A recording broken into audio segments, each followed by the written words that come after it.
Welcome back to Bangkok ChitChat. Today we have the Pattaya Report, but most importantly I'd like to wish everybody a Merry Christmas. I hope you have a good Christmas. I've got my little hat on here. Maybe I can just sort of flick one of them back because it doesn't feel like Christmas with all the stuff that's been going on with COVID. We've got the Pattaya Report coming up.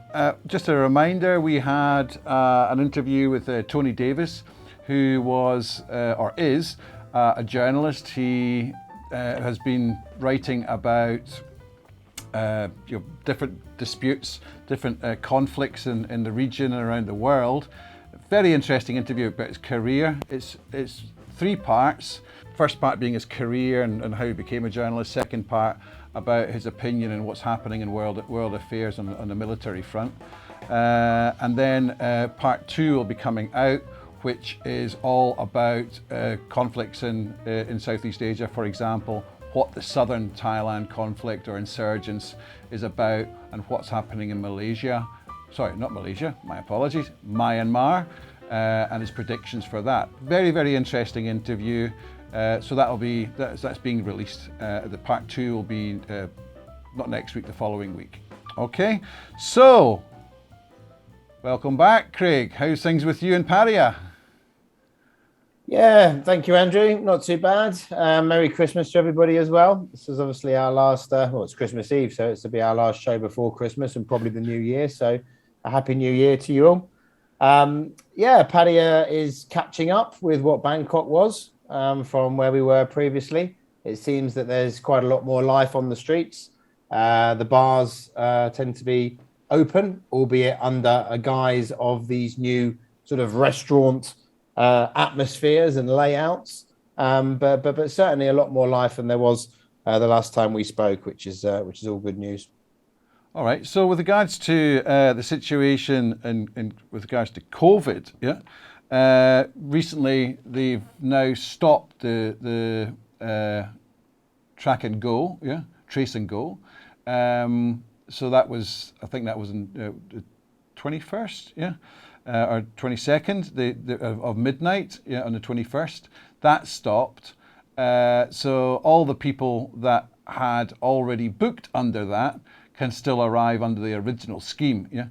But you can't apply for new entry through that. Thailand pass you're talking about, to get into the country. I mean, clearly that's probably going to have an impact on, how Pattaya would have been over the next couple of months. And I believe they're reviewing that on the 4th of January. But there's definitely a very best a pause in Thailand passes. I mean, I don't know how many, would have already booked. I think I saw something around 200,000 or something. I don't know whether that number rings a bell with anybody that was the number of people that had Thailand passes already and were coming in. Of course, I can't be sure how many of those were coming to Pattaya, but hopefully some. And we'll just have to see what happens after the 4th of January. I guess they're still offering the Phuket Sandbox, aren't they? But I think that's right. So what we'll do is we'll put up a little screen, on the announcement, the official announcement.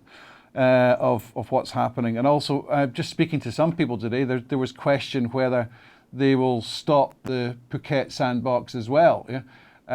So the best advice to people is just find out what it is at the point you're applying.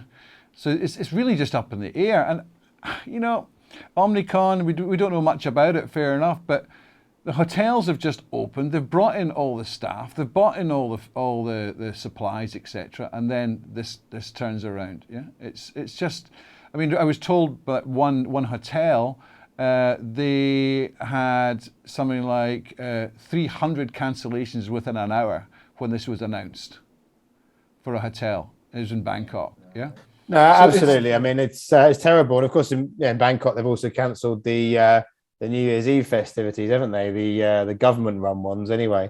But I also saw they were going to have religious ceremonies and things like that. Maybe that's cancelled as well. But they're allowing private functions to go on, but they have to follow the COVID situation. And I've been traveling a little bit. I was up in Buriram for the circuit race, a 12-hour endurance race. and checked into a hotel, and previously I'd been away as well. And all the hotels, I must admit, are excellent. If you've got your photograph of your vaccination certificate, yeah, it's pretty simple, and people are walking around with the masks out. Obviously if they're eating, they take them off, but people are being quite disciplined.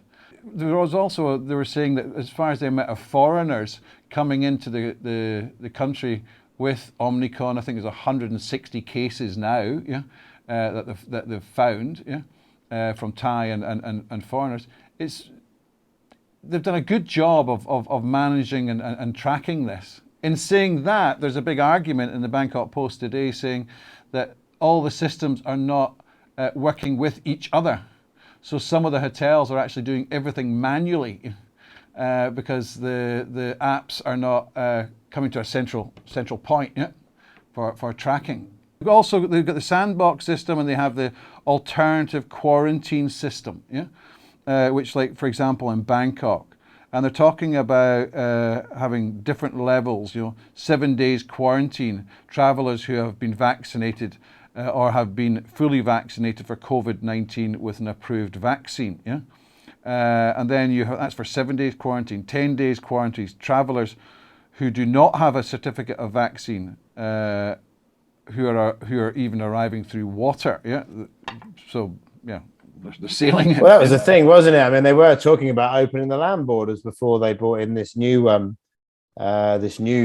restrictions on basically implementing quarantines again and losing the Thailand pass. But like you say, you just got to take each day in isolation, really, and then whatever the opportunity is for you as a tourist or somebody wanting to visit Thailand on that day, you go through the process, and whatever the process is, it is. I mean, yeah. I flew internally for the first time during the last month up to Udon Thani.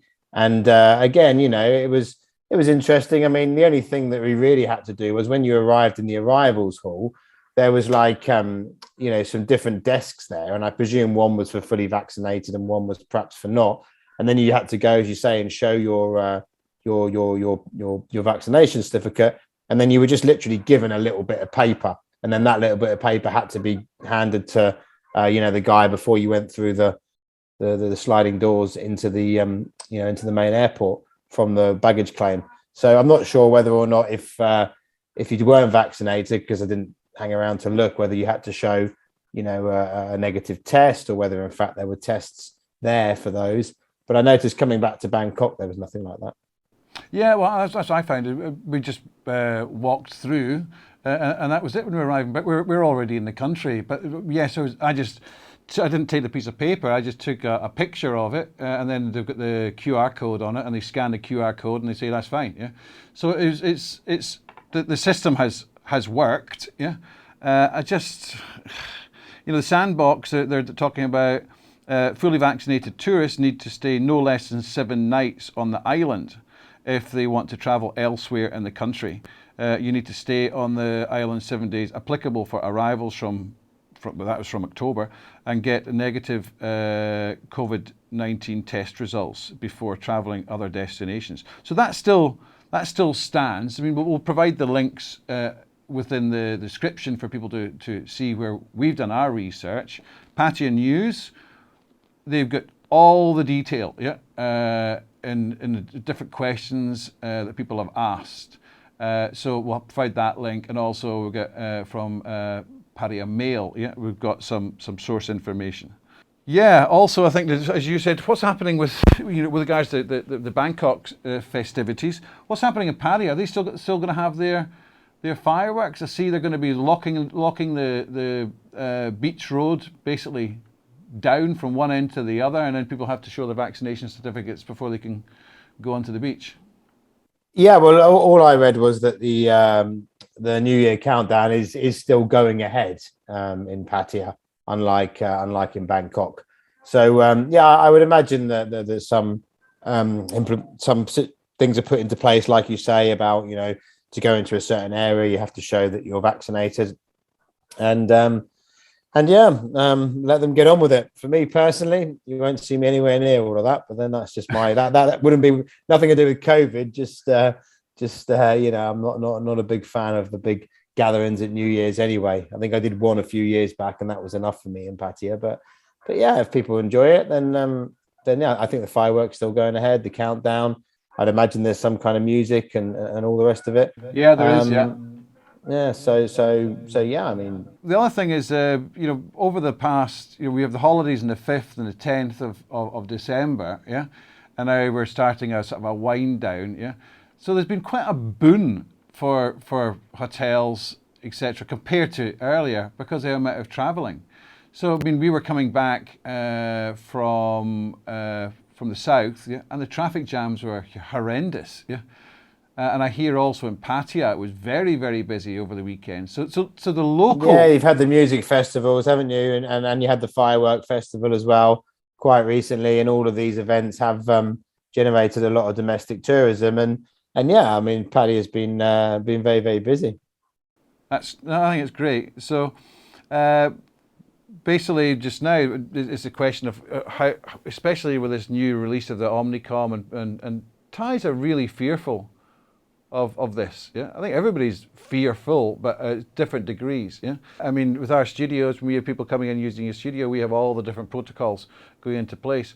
But what I do notice, even within the studio, amongst their own people, yeah, they're remaining with their masks on all the way through. Yeah, as we do. Yeah. So there is everyone seems to be following that protocol. You can see them with the alcohol. They've got their own personal alcohol. I mean, Jet here, when we were up in Buriram on the race, filming the race, yeah, every few minutes is here, have some more, doing your hands, and it's just your hands are so dry. You feel like a 90-year-old or something like that. So people are following it, but it's what gets me is when we have these further threats or ambiguous lockdowns, not knowing how long it's going to last, which of course they can't specifically say. It's a psychological effect on people. Bangkok's roads were extremely busy in the past 2 weeks. Now they seem to be an awful lot quieter. Jet, have you seen that? The roads are actually quieter in Bangkok? For my area, no, it's quite crowded. All right, so you're not seeing that. Okay, all right, well, maybe I'm wrong. Maybe it's the time I go, eh? Yeah, also, I think I was. There was a bit of traffic around yesterday, that's for sure, when I was in Bangkok. But yeah, no, I don't know. I mean, yeah, I think as you say, people are getting back to normal in Bangkok and Pattaya to a certain extent. And you never thought you would welcome seeing traffic again, but actually you do in some way. Well, I mean, another thing is the effect is obviously the economical effect. I think Thailand's. And this is obviously going to affect Pattaya as well in a bigger way, is, there's a lot of filming down in Pattaya. They're actually looking at making a massive big studio set there. And so they've been giving incentives to the film industry, yeah. But also you've got they've got a deal where you're Thai, yeah. So if you've got a Thai girlfriend or boyfriend or whatever, yeah. They were giving 300 baht credit on any meal you bought from a restaurant. So you had the app, yeah, and let's say it was 1,000 baht, you pay 700 baht. The government would pay you 300 baht, and also with the hotels, they were providing 40%, yeah.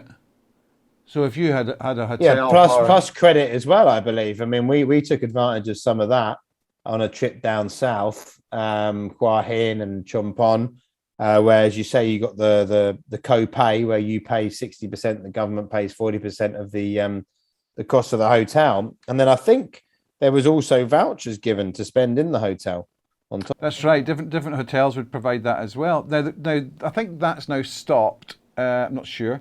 But now what they've announced is there's going to be other local incentives. They're going to have a situation where you can buy products as of January 1st through to February 15th.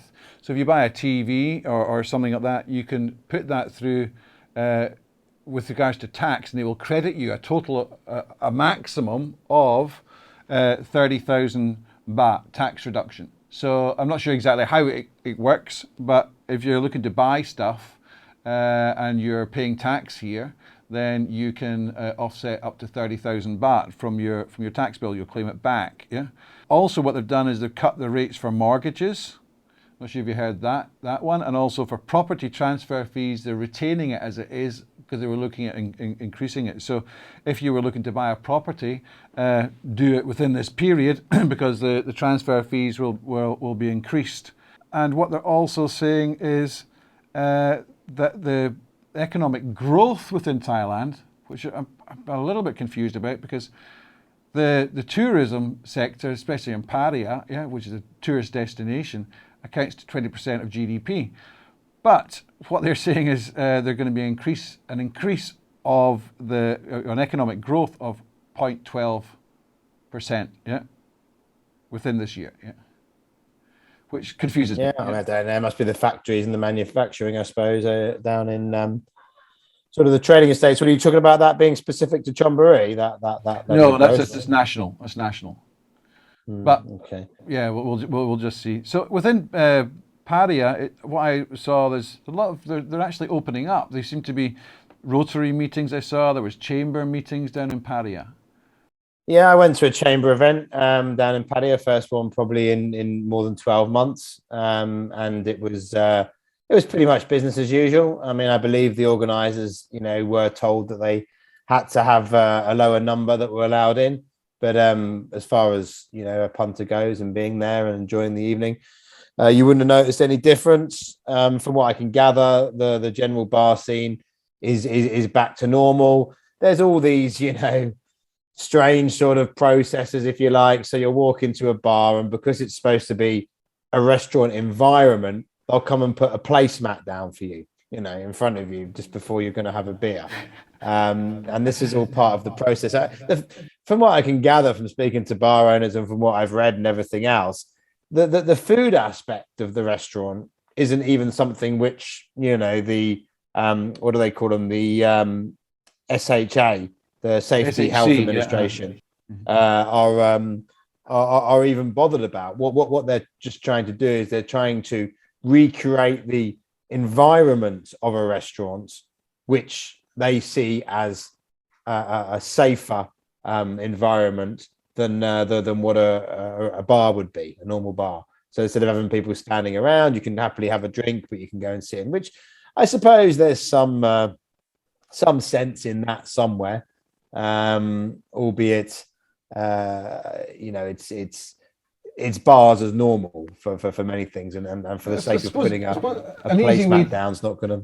An easy way to get around that would have a sandwich maker and a microwave.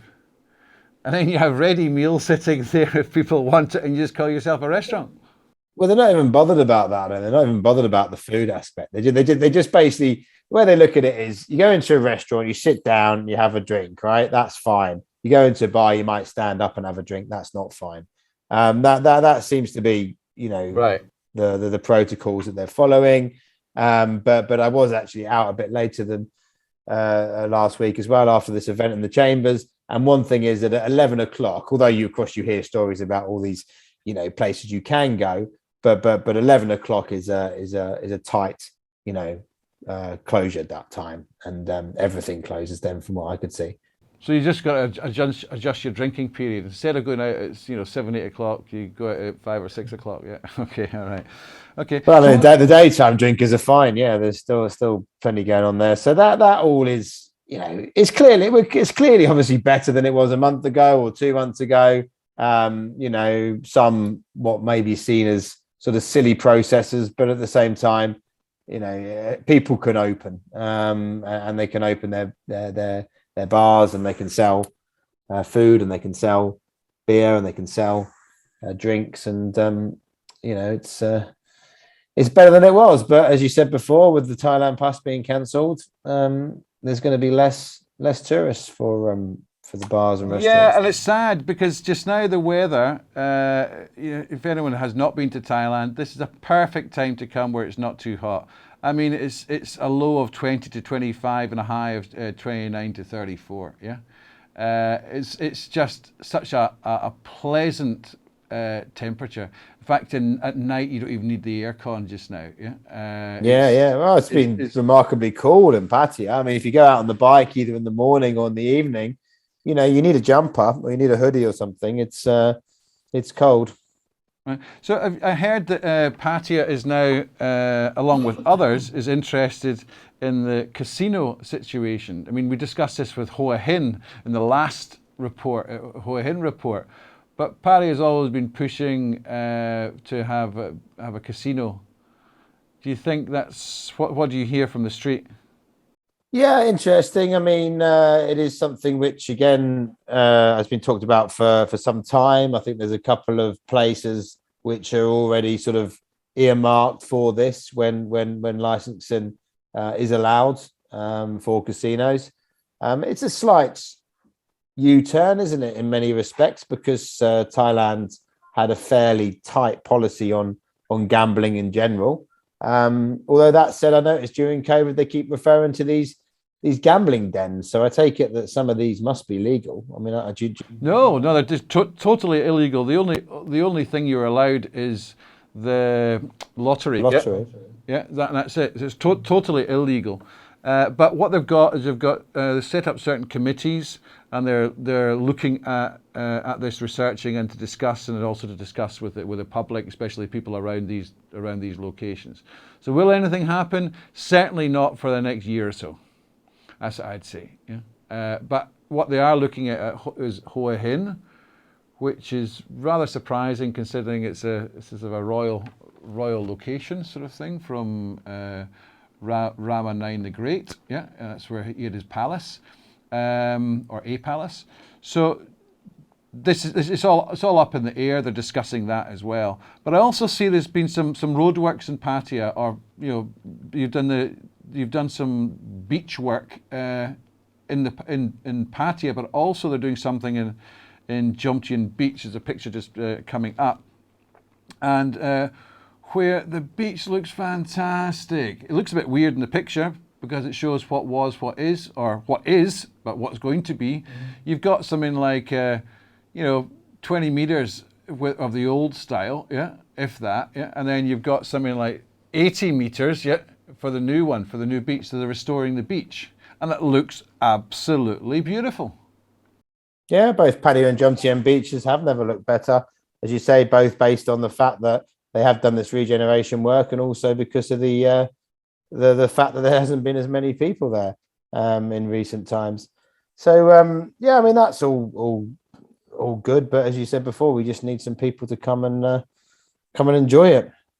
So there was also something else to do with the cars on the beach. They had 170 super cars, sports cars, and classic cars on the beach.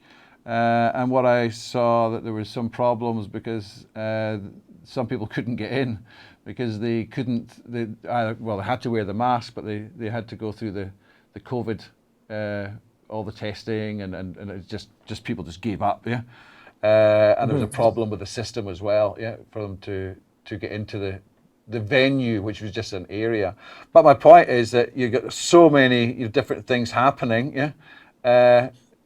Yeah, there's also this bare knuckle boxing that was on last week. I didn't get to go. I was having an ahhing about whether to go or not, but I'd been busy the evening before and I didn't end up going. But I believe it's it's done on a very professional level, from what I've heard. In fact, he's probably a guy who we might be able to get on and have a chat about, and he's launching this new fight sport, which sounds pretty brutal in many respects, because it's not even like the MMA where you have they have their hands wrapped. This is pure bare knuckle, but done on a more organized and careful level. And I believe that the Pattaya is going to be the launch pad for this sport globally. Wow. And if that happens, then obviously that will be something of interest. I mean, I don't know a huge amount about it. I saw all the adverts. I haven't spoken to anyone who went yet, but I understand that it's not just some backstreet brawling sort of fight club type thing. It's very organized with quite a lot of investment from from some wealthy Thai businessmen, and the chap behind it is looking to actually launch it as a sport like the MMA was however many years ago that was now, to 12, 15 years ago with the Gracie brothers. You're going to get involved because you did the white collar boxing, didn't you? I doubt it very much. Yeah, I mean that's the one thing. I've got 100% record as a boxer. One fight, one loss. But yeah, no, I doubt that. But I mean, look, I mean, it's I think anybody that gets in any ring is deserves a lot of admiration. But I think this particular fighting, from what I've seen, just interviews on it, it'd be interesting to find a video of the weekend's fight, because it'd be interesting to watch it. These guys, they operate in a different league. I mean, they're tough guys. I mean, there's no doubt about it. Well, listen, I think from what you said, things are looking on the up and up. Let's just see what happens with this trace and go cancellation. Yeah, but they were talking about 110,000 people coming in, mixture of Thais and foreigners, over the next 30 days. Yeah, so they're obviously people that have booked beforehand. Hopefully on the 4th they're going to be doing a revision of the status. That's hopefully, it is, yeah. And please do not do it, government. Do not shut down the country after the New Year celebration. Okay, an awful lot of this is dependent on what's happening with the capacity of the hospitals. But from what we also gather is at the present time, Omicron does not have it's not like the Delta virus, where you will be very, very sick. So listen, what you guys are doing in Pattaya, I think it's brilliant, and I do see a more positive outlook just now. But there's still this fear, of how people are playing with this Omicron, and also now they're saying everybody should get that third jab. Have you had your third jab yet? No, I haven't. Got to be 3 months anyway. After 3 months. If it comes my way, I'll take it. If it doesn't, I'm not going to go sort of source it. I mean, at the end of the day, my wider views on COVID are that we are vaccinated now, and therefore these hospital numbers and the deaths are very, very low. So there's no reason to be putting restrictions in place, full stop. And I think with this Omicron, as someone was saying to me the other day, if everybody gets it, then isn't that where it ends? But do you know categorically, if you've had COVID, whether or not you're then immune? No, you're not. But you're not. Okay, so you can get it again and again and again and again and again. From what I get, well, I'm not sure. I mean, some people get it a second time. That's they do, also with the tests. Yeah, so it's going to be a bit like something like malaria. But malaria does actually kick off again within yourself. Yeah, it can recur. Yeah. So listen, we just have to live with it, and that's it, and take precautions. And this time of year, people get flu, they get the colds, they get, everyone's just so fearful, out there. They've got to start educating people not to be fearful about it. Yeah, but you can't do that when you've got a government which is instilling the fear. And I'm not just talking about the Thai government; I'm talking about governments all over the world. It's that's. The fear is being instilled by them by telling people this is what you must do, this is what you must do. I do agree with the masks and things that wear the masks. There's not much. No harm in the mask. No harm in wearing a mask. I mean, it's not too much of a hassle. And I think, like I mentioned before, I think when it comes to things like public transport in Bangkok, I don't think you'll ever see that go away. I think people will wear masks forever and a day now. Well, when they're getting the SkyTrain, that sort of thing. Well, I mean, on the buses and the streets, the dust in itself you should be wearing a mask. Yeah. So, but people here have adopted it. I look back in the UK and this attitude of I will not do this. This is my right. Yeah. Well, look what's happening in the UK. Is you're talking about 90,000, whereas we are getting an average of 2,500, and we've got a larger population than the UK. It's just nonsensical. Japan, they've just changed their policy, and they're using ivermectin, which Merck have just patented it for a second time. Yeah, and they're charging it, from what I was told, $70 a pill, where you can get the ivermectin at half the price. It's a whole, or maybe that's conspiracy theory, so don't take that as being the God's honest. Yeah, there's a whole lot of crazy stuff going on out there, which is very, very confusing. And there's a real lack of trust for governments, etc., as well, on the messages we're getting. We don't know what to believe. Yeah, who do we believe? Because doctors are not allowed to recommend something. They have to recommend on policy. I know I'm not sure about Thailand, but certainly back in Europe and Australia. So, but anyway, that's another conversation. Not so much about Pattaya. It is, isn't it? We have to just deal with our Thailand situation, and Thailand Pass has been hopefully paused until the 4th of January. And then from there we can go on, because just one thing coming back to Thailand Pass is, from by all accounts, it was working very well. Again, you're always going to get a few stumbling blocks right at the beginning. That's to be expected, but it didn't take very long. And obviously, I do the insurances for some people, and you can download the insurance certificate, upload it together with copies of your vaccinations, your flights, and people that did it said the process was very good. I mean, there was a bit of complication when you got to the airport. I think from time to time there was that many different hotels and where you had to go and find which hotel you were at. But once that was done, it wasn't too bad. And of course, you only had to wait the 24 hours, didn't you? Yeah. On the result. So fair play to Thailand for bringing that in. At least one thing is that when they do allow that again, hopefully that's something that can be switched back on easily enough. And they've got a fairly good process there. But yeah, I mean, focus on the positives. As you say, people are back. I've been seeing all the Christmas dinners advertised. I've also seen quite a few bars and pubs that have had, the Facebook post saying we're now full for Christmas. Of course, that probably again tends to be more the sort of local people than the tourists. I mean, tourists are. I remember when I used to come as a holiday maker, I was never bothered about having a roast turkey on Christmas Day, because obviously you're in Thailand and presumably most of the time you're eating Thai food. But of course, when you live here full time and you want those sort of things, you do. But all the set dinners are out. Down in the Pattaya region, I've seen the cheapest sort of starting around about 600 baht up to sort of 1,500, but only 1,500 even for the likes of the Royal Cliff.